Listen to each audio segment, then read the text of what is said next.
My wife poured me a 5 bourbon blind, and in these envelopes is every single answer that I need to know about these bourbons. Which is my favorite? What would I pay for these? Let's find out.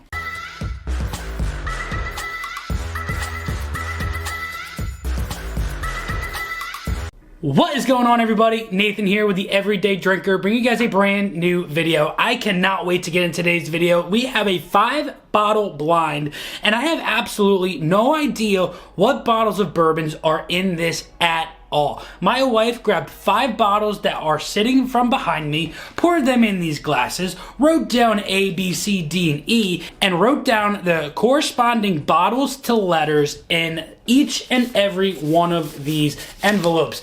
And by the end of the video, we will have a favorite, and I will have guessed what each one of these bottles is worth. Is A $100 bottle? Is it a $20 bottle? We're gonna find out at the end. Before we get into it though, make sure you guys drop that like button. Make sure you leave a comment down below on what you think you could have done in this video. And if you're brand new, make sure you smash that subscribe button because we're on the road to 20,000 subscribers, and I want every single one of you to be a part of it. Now, I think we got through most of the important things. Like I said, this is a complete blind. We're gonna go left to right like always, and fast forward right to left. I'm going to put these in my preferred order, and I'm going to give you what I think that whiskey is worth. And well, we'll see if anything holds true. One of them could be a George T. Stagg, a Maker's Mark Cellar Aged. I've got no idea. Only you guys will while I sip. But without further ado, let's get into sample glass A and see what we've got going on here in this glass. Is this a $100 nose or is it a $10 nose? Let's find out. Oh, that is so nice. I'm getting a lot of maple. This has maple syrup all over it. Wow, that is so mapley. That is maple syrup and graham crackers. That is a really, really nice nose. Like I said, you guys will know what this is in the glass in one of these corners. So let's get into the palate and see what it's all about. It's got a little bit of a Kentucky hug. Nothing too overpowering, but I am getting a lot of maple off of that. Wow, that is a maple bomb. And I don't know really what I have that could be like that. It's got to be around that 100 proof too. That's really nice. That is really, really nice. Let's move on to glass number 2 though. Much softer nose. Cherries. I think off of the nose, I like A a little bit more only because it had a little bit more of a punch to it. Cherries and a little bit of burn. Nothing really sticking out like crazy to me. It's got a little bit of an earthiness. It's very soft. I'm thinking this might be a lower proofed weeder, but let's find out. Definitely a lower proofer compared to A. That is nothing to write home about. It's good, but it's not wow. I'm getting a little tiny bit of a bitterness on the tip of my tongue too. Wow, all right, that is nothing special in that glass. That can't be anything special. Let's move on to C. Oranges. I'm getting a lot of orange and cinnamon, like an orange marmalade. And a little touch of a bready note in there too. That is a really nice nose. It's definitely better than B. B is definitely in last place out of these 3 so far. And if anything, I'm saying that's under 30 bucks. So let's find out what is exactly about this palette on C, because the nose is really nice. Cinnamon and orange, it's really nice. It's got a little sweetness to it. Let's find out. Oh yeah, that's a little bit higher proof. That is very warm, upfront, and inviting. It's very bright. Very, very bright. It's got a little spice, a little kick to it on that back end. A little, bitterness on the tip of your tongue, but that is gone super, super quickly with the overwhelming sweetness that comes in on that mid to late finish. And it makes my mouth salivate. It is a little dry, but it is really, really nice. Yeah, that is a nice, really nice whiskey right there. Oh yeah, that is Really, really nice. These two are definitely in the lead, A and C. Oh wow, that is a very, very long finish on C. Let's move on to D here. And D is a little bit darker. And you know, that could be a finish, that could be an age, that could just be high proof and not being diluted. So let's find out what D's got on the nose. If you guys made it this far, make sure you guys, again, smash that like button, hit that comment on if you think I'm doing anything good in this video, and smash that subscribe button. But here we go. Oh, okay, that is dark. That has deep, rich vanilla. That is really delicious on the nose. Wow. D might have the king of noses so far. Dark brown sugars, baking spices, and that rich vanilla is so beautiful. Oh man, that's nice. Cheers, everybody.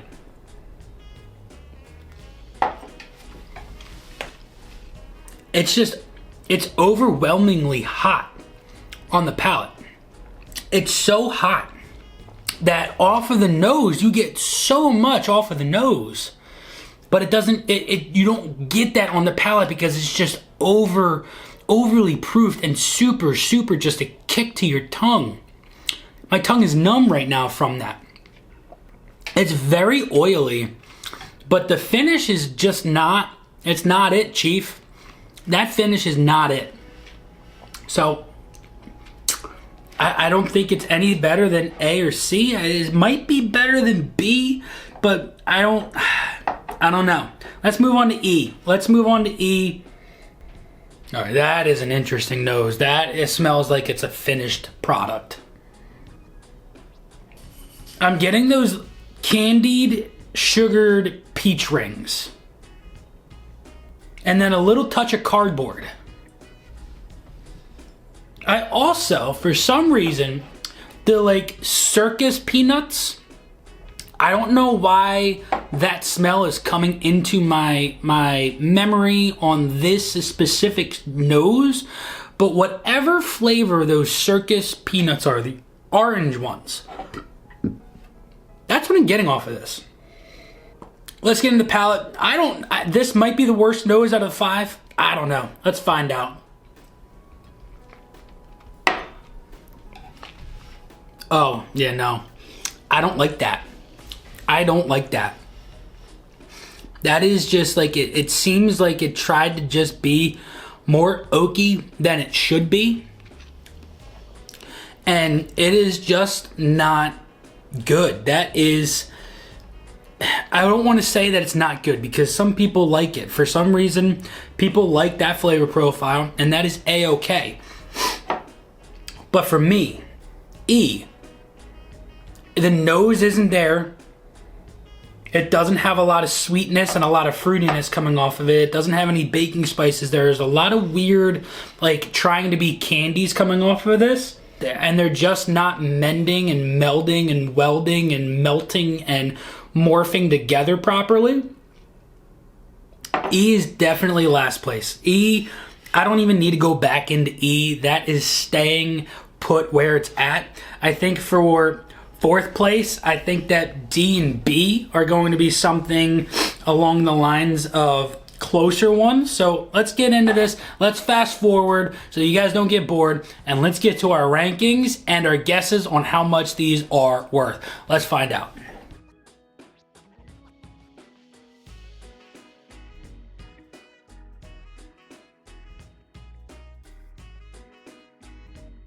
All right, ladies and gentlemen, we have our order, and our order is C-A-D-B-E. I have all of my little notes that I've written on my phone on what I think each of these are worth and what I think their proof point is. So here we are with E in last place. I said that I think it's a port finish that's around 100 proof, and I think it's probably around a $45 bottle. So let's go in and find what letter E is. Letter E, right here, is St. Augustine Distillery port finish bourbon at 102 proof. So that's that bottle right there. I am not the biggest fan of that bottle whatsoever. For some reason, it is just not my cup of tea. I know a couple of people that really enjoy that bottle, and more power to them.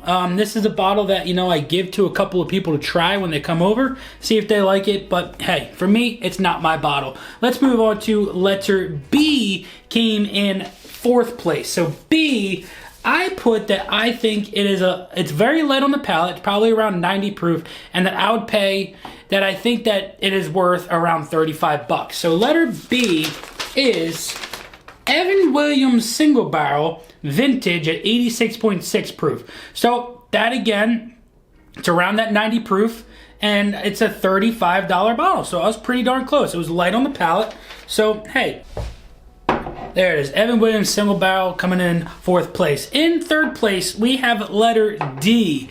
And my input on D was that it was very hot, probably around 125 plus proof, and I think it's probably around a $65 bottle. So letter D is going to be, let's see here, Jack Daniel's Distillery Series at 120 proof. So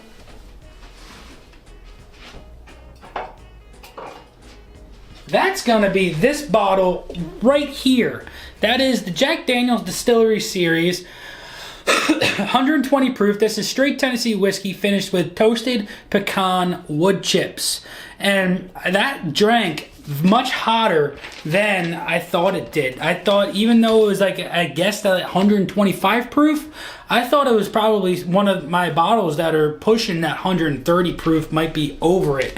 And, you know, I might have to go back into that glass because most of the times I do enjoy what that glass has to offer, but in this blind, not so much. And then in 2nd place, we have letter A. And letter A, I said that it was dark and rich, super maple forward, most likely around 100 proof, and I think it's a $55 bottle. So let's open up A and see what that is, because I'd be surprised if it's what I think it is. And wow, not at all what I was expecting. This was the Yellowstone Toasted at 100 proof in A. Wow.